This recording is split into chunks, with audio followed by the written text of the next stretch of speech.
The issue before the impeachment court today is not whether you possess the power to issue a subpoena.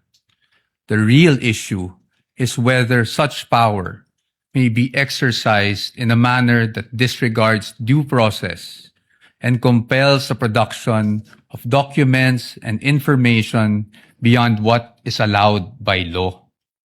Your Honors, jurisprudence provides that for a subpoena to be valid, it must comply with twin requirements of 1, definiteness, and 2, relevance. Ibig sabihin po nun, dapat particularly described po ang nasasaklaw ng subpoena at dapat may direktang kaugnayan sa ginagawang paglilitis. Your Honors, when a subpoena becomes oppressive, when it is unreasonable, and when it is merely issued for the very purpose that there is a hope that somewhere, somehow, something incriminating will come out, it ceases to be an instrument of justice. It becomes a weapon of a fishing expedition.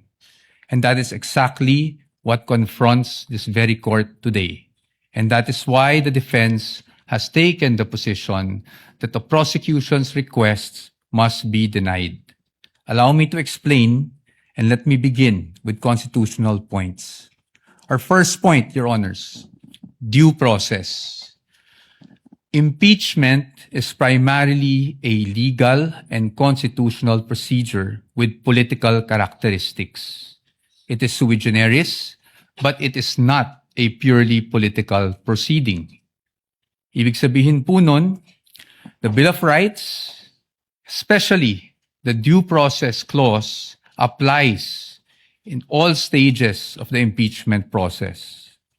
Your Honors, those are not my words.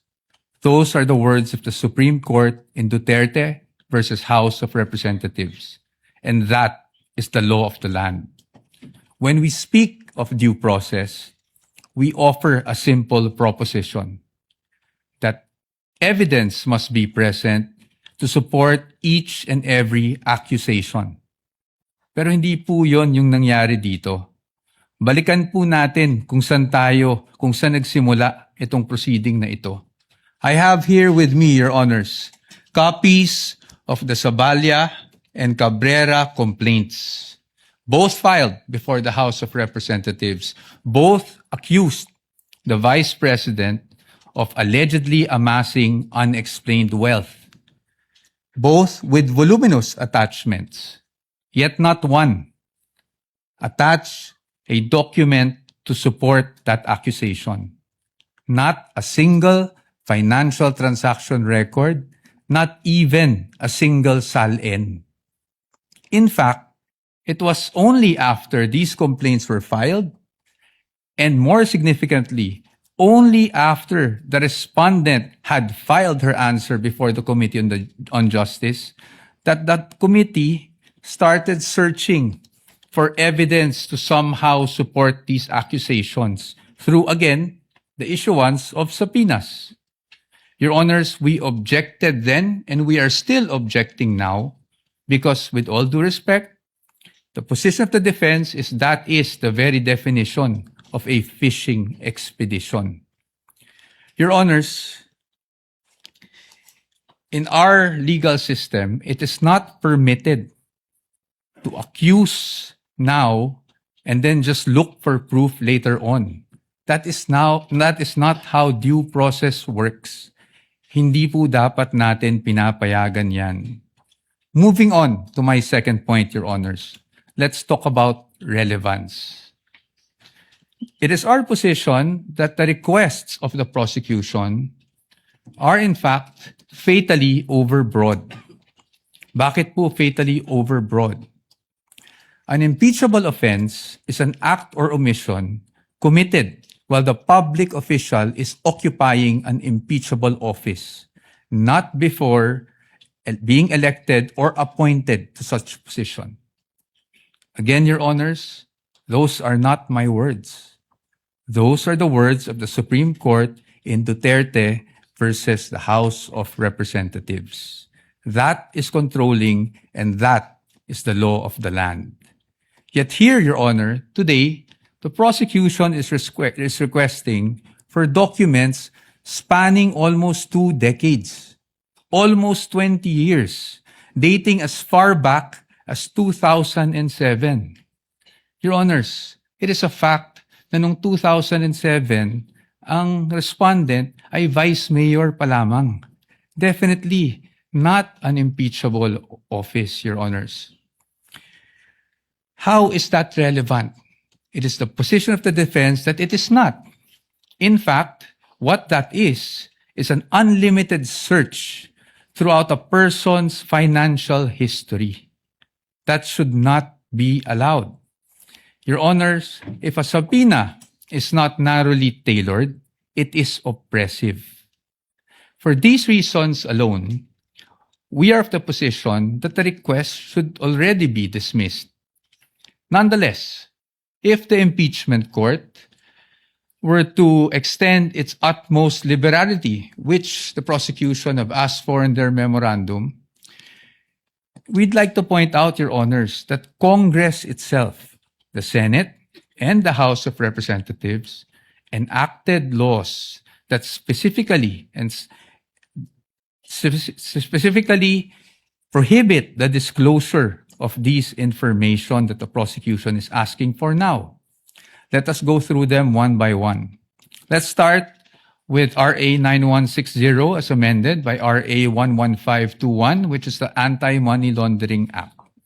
Your Honors, the prosecution is asking for covered transaction reports, suspicious transaction reports, financial intelligence reports, again, spanning almost 2 decades. However, it is clear under Section 8A, which we are flashing on the screen right now, na bawal po yun. Disclosure is prohibited under this provision, Your Honors. It is in black and white. Meron po bang exception? Wala po. Impeachment is not an exception. Had Congress wanted to make impeachment as an exception, madali lang naman pong ilagay yun sa batas. Pero hindi po iyon nagawa. Now, in fact, I also have here copies of the Financial Intelligence Report and another report from the AMLAC, the Information Management Analysis Group, which were already marked as exhibits, Your Honor. And it's in the records of the court. No? Exhibit D2-8-P1, where it says specifically that it should not be the information should not be used as evidence in formal proceedings, Your Honors. Clearly, Your Honors, to compel AMLAC officials to disclose such information would be to compel them to violate the law. Let's move on now to the tax records, Your Honors. Prosecution is asking for tax records, so let's look at the tax code. Section 270 of which criminalizes disclosure of taxpayers' information. Meron po bang exception sa batas na ito? Meron po, but it is limited. Kasama po bang impeachment? Hindi po. That is very clear. Again, Congress wanted to put an exception for impeachment. They could have easily done so, but they did not. Now, Your Honors, let's go to bank secrecy law, RA 1405. The state policy has always been to favor the secrecy of bank deposits, Your Honors. Dito, while we recognize that impeachment is in fact an exception, Your Honors, we submit that this exception is not automatic. Meaning, hindi porket may exception for impeachment, pwede na kaagad natin buksan ang lahat ng bank records na hinihingi ng prosecution. Why? Because, Your Honor, this exception does not dispense with constitutional safeguards. It does not abolish the right to due process. So dapat po, meron pa rin tayong basihan. If you look at the articles of impeachment, wala naman po doon na nagsasabing yung sinasabing unexplained wealth coming from, even if it was an illegal activity, ay pinasok sa isang specific account. In fact, Your Honors, this exception does not automatically mean that we should permit a fishing expedition. Yun nga pong mga bank account numbers na nakaspecify sa request for the issuance of a subpoena, ang aming posisyon po dyan, yan po ay nakalap doon sa illegal disclosure, with all due respect, na ginawa ng AMLAC before the Committee on Justice. And then, Your Honors, they're also asking for the bank records of the spouse. Your Honor, the spouse is not an impeachable officer. And therefore, the spouse is not covered by this exception. Again, Your Honors, we should not allow this. In closing, Your Honors, the prosecution has repeatedly invoked accountability. Your Honors, we agree with them. No one is above the law. But in the same manner, no one must fall below or be outside the protection of the law. Impeachment is indeed a powerful constitutional tool. But Your Honors, impeachment is not a magic word or a magic wand that one can just wave to transform an illegal act into a legal act, to transform unlawful access to lawful access. That is not what the Constitution contemplates. That is not what the laws enacted by Congress contemplate.